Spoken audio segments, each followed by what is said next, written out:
Hello, good morning students. I hope you all are fine and safe at your home with good health.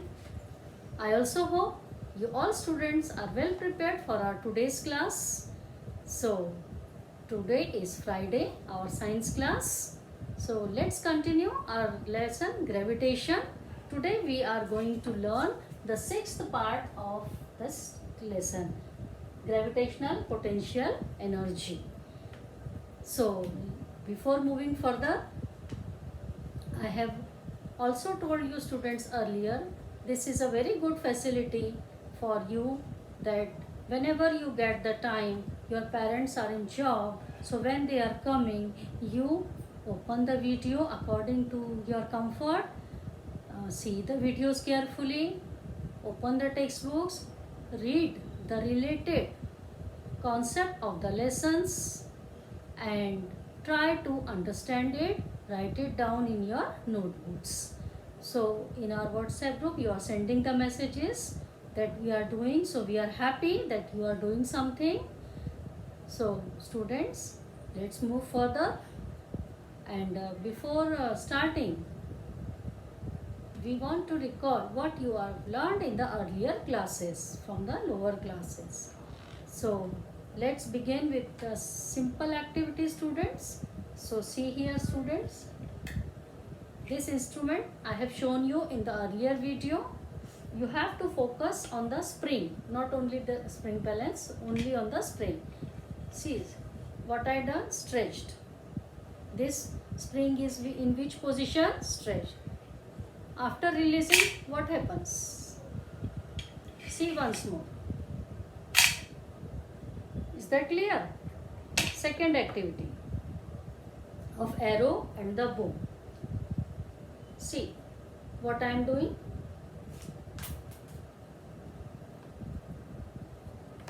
What I have did, stretched and the arrow. Observe what I will ask further.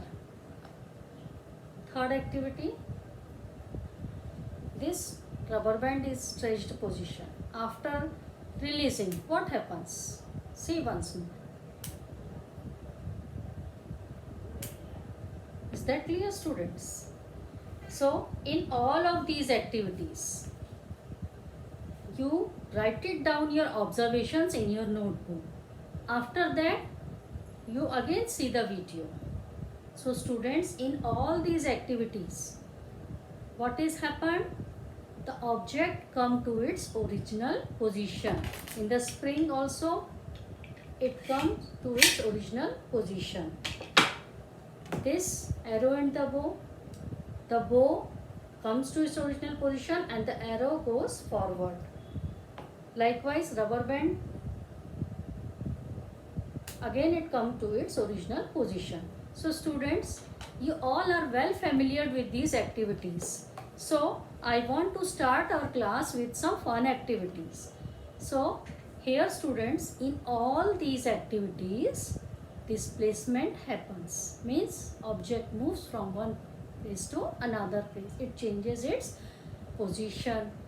So students, due to displacement, they move further and come to its original position also. So here students, when displacement is there, definitely work is done. Then work is done. So let's see few more examples. Toy. This is a small toy. When we wound the spring of the toy or a watch, what happens after release? After release, it moves from one place to another. Here also displacement occurs. Suppose when the water falls on a wheel, the wheel starts moving. Is that clear? So work is done.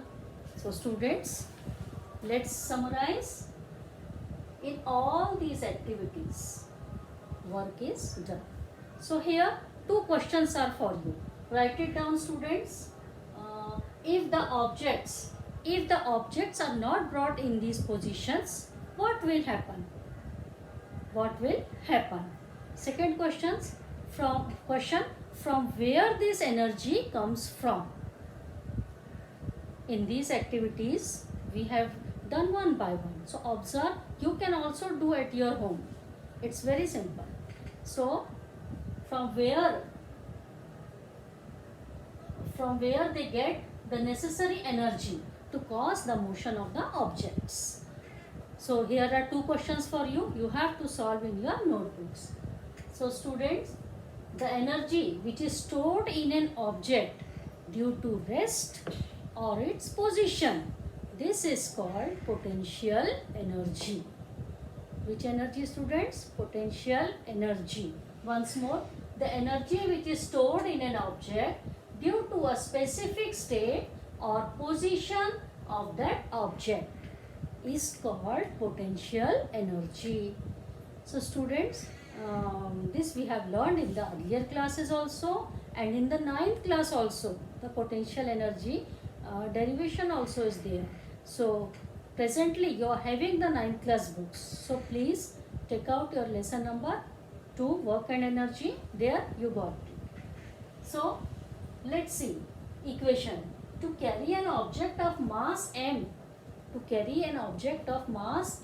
height h above the earth's surface, a force equal to mg acts against the gravitational force of the earth. The amount of work done can be calculated as follows.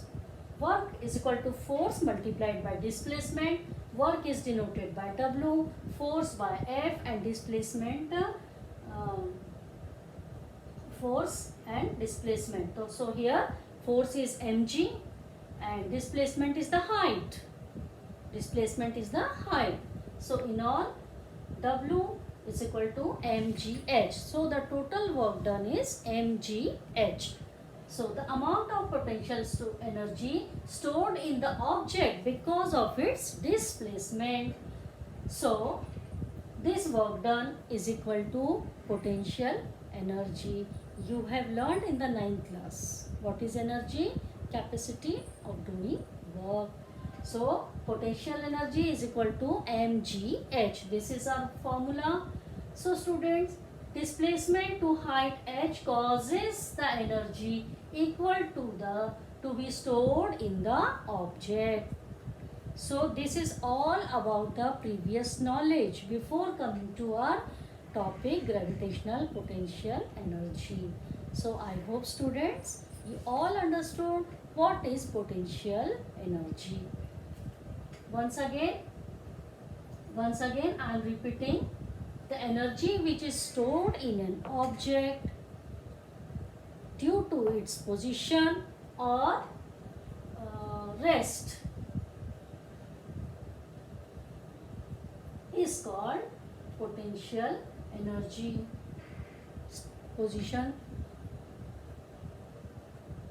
So students, this potential energy is relative, increases as we go higher heights from the surface of the earth.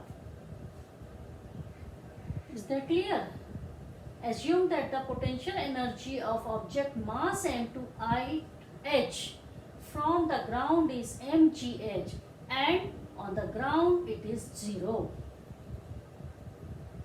When h is small as compared to the radius of the earth, we assume g is constant and use the formula mgh. So here students, again the same example. When we throw a ball, it comes down. So when the height is large, more, the value of g decreases. Height is more, value of g decreases. With the increase in height, for an object at infinite distance from the earth, the value of g is 0 and earth's gravitational force does not act on object and the value of potential energy is assumed to be 0. So when an object is at height h from the surface of the earth, its potential energy is given by minus G, capital M, small m upon capital R plus small h. So students, capital M means mass of the earth, R means radius of the earth, then capital G means universal gravitational constant, then small m means mass of the object, any object, suppose ball, and when it is goes to the height, this displacement means h, this is the height from the surface of the earth. So students, this is all about the gravitational potential energy. I hope students you all understood this concept. So I want to tell you once again, be serious, make your own timetables as you are coming to school in the last years up till now. So make your educational environment at home. It is very easy for you when you are making a timetable. So I think we will close here. So students, thank you. We will meet in our next class. Thank you.